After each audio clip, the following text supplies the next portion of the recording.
Hi everyone, it's Silverwolf here, and I've got a bit of sad news for you guys today, which I will do after I've done the shout-outs. They go to Mr. Jimmy, Robot Mean, PBS Yes, Bad Robot No, Caroline Schaefer and Bailey Morse, STEM 4 Kids with Riri the Science Guy, and T-Sweet. So, I don't know if any of you have heard, but Anki, who makes these little robots, Vector and Cozmo, is going to shut down. Basically they run out of money.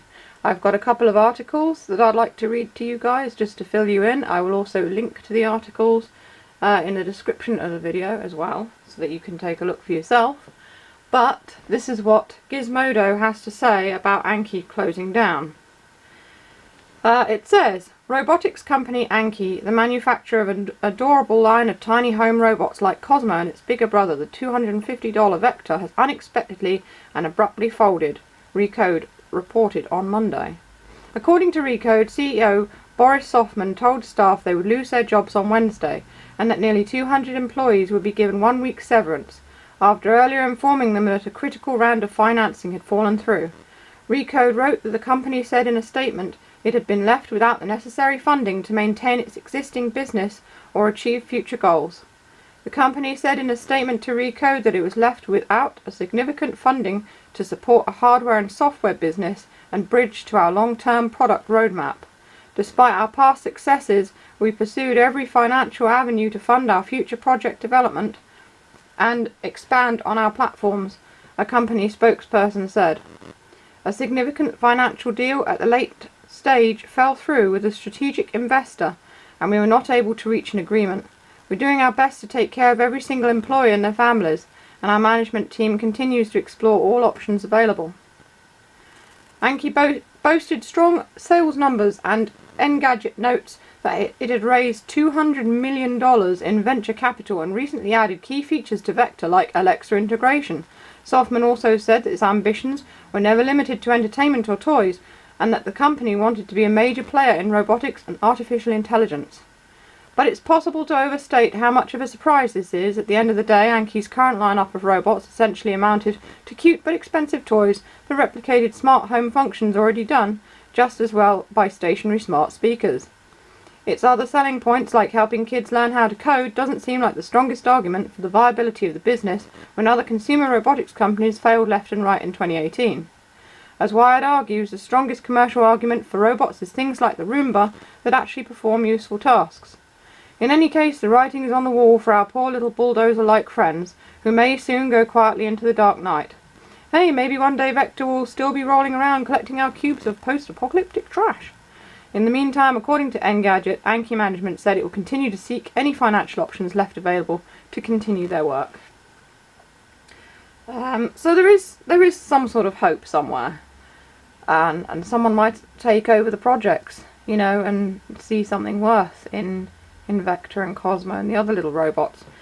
But unfortunately, as things stand, there probably aren't going to be any more updates for these guys, because the company's going to dissolve this month. I mean, the employees, as you heard, have like a week. And the other one that I found, oh, it's also on Wikipedia as well. So you can check on Wikipedia. That was updated about 24 hours ago, or just slightly over. The other one that had a thing about Anki is The Verge. Robot toy company Anki is going out of business. Anki, the San Francisco-based robotics company that specialised in making smartphone-controlled toys, is shutting down this week, reports Recode. The sudden news delivered to staff today by CEO Boris Softman means the company's staff of nearly 200 people will lose their jobs by Wednesday, with only 1 week of severance. Anki raised more than $200 million in venture capital funding to date.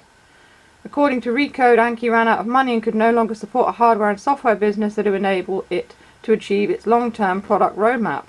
Last August, Anki said it had sold 1.5 million robot units to date, which appears to have included both its toy cars and personal robots. That wasn't enough to keep the business going. And then there's just the thing of what he said to the reporters, which I've already read to you. But a little history. Anki arrived on the scene in 2013 with a smartphone-controlled toy race car set called Anki Drive, which received a rare spotlight on stage at an Apple developer conference that year before becoming a retail partner of the iPhone maker. The company, founded by Carnegie Mellon, roboticists likened its toy cars to artificial intelligence control robots, as they followed paths of their own and could be programmed to drive themselves according to various presets and controls on the mobile app. Over the years it added trucks and an Anki drive revamp it called Anki Overdrive. The company's more recent flagship product was more firmly in the robotics department. It was called Cozmo, and it was a Pixar-style toy robot with anthropomorphic features that you could control, play games with, and even program yourself. Anki followed up Cozmo with Vector, a more advanced version of the robot that it hoped it could use to target older customers, not just kids. Neither product, it appears, was enough to keep Anki afloat, despite saying last summer it had sold hundreds of thousands of Cozmo units. So I will continue to do my little Cozmo and Vector videos, and I will also keep you updated on anything relating to all this with Anki shutting down. But it is a real shame, because they have so much, I think they have so much potential. And bearing in mind that Anki hasn't been going that long, I don't think that it's been given enough of a chance. Because let's face it, I'm pretty sure Wikipedia said it was founded in like 2010. And they only started really doing big things in 2013. Well, that's not many years. It's now 2019. I think they should have been given more of a chance, and they were updating Vector quite solidly, and I know that they had a lot of other plans for Vector as well in the works. So it's very sad that they've run out of money. It's really disappointing, especially because, yes, okay, you can say the robots don't do very much, but at the same time, they're so smart. I mean, the way they move, the way they look at you, the way they interact with you. I've never seen another personal robot like that. I mean, they all seem a bit repetitive or have a set, you know, thing of actions that they do. I mean, even the Ibos were slower moving, but these guys are so fast and precise, just like, well, just like having your own little Pixar robot friend, you know, like Wall-E or something like that. So I really hope that someone somewhere picks these robots up and does something with them at some point, because it'd be very sad to see all that hard work go down the drain, you know? Anyway, I could say I hope you enjoyed this video, but I've no doubt most of you will be sad as well. But I hope you found it informative at the very least. I will put some links to various websites for you to check it out for yourselves at the bottom in the description. And if you want to see these guys in action, there's a couple of videos going to come up on the screen right now, so you can watch some videos of them doing what they do. Again, it's a very sad day for all us robot enthusiasts, but maybe there's light in the future, I don't know. We can hope so. This is Silverwolf signing off.